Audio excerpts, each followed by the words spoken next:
Motociklistički klub Plotari iz Prigorja Brdovečkog već 9 godina na uskršnji ponedjeljak okupljaju ljubitelje motora iz cijele Hrvatske. Dobra vibra, stara škola i novo prijateljstvo.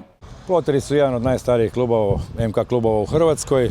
Trudimo se održati tu tradiciju, vozimo se po svim zemljama okolo nas, bliže, dalje, uopće nije bitno.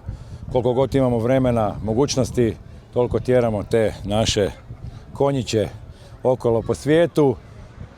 Svi nas znaju, sve poznamo, uvijek smo, gdje god dođemo smo rado viđeni. Zlajo nam je kasnije objasnio kako se stvaraju nova prijateljstva na cesti. Nikad se ne ostavlja nekoga na cesti, bez obzira što to bilo. Da li to bilo gorivo, kvar ili nešto sitno, uvijek se staje, pomogne se.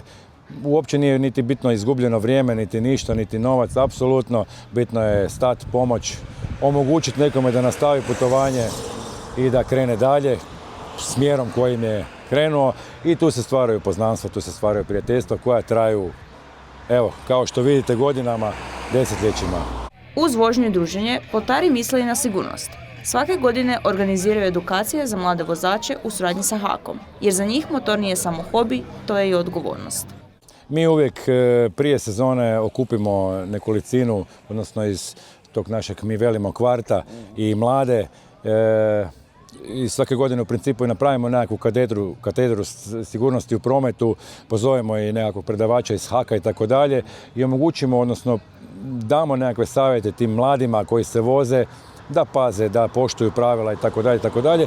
A ono koji im najbolji savjet mogu dati ljudi koji su 20, 30 i više godina na cesti, pogotovo na motorima koji su opasniji od auta. Tako da trudimo se svake godine izboljšati i poboljšati to. Kad motori utihnu, poruka ostaje glasna. Zajedništvo, poštovanje i spremnost na pomoć temelj su moto kulture koju Plotari s ponosom čuvaju već godinama. Iduće godine ista cesta, isti duh, nova prijateljstva.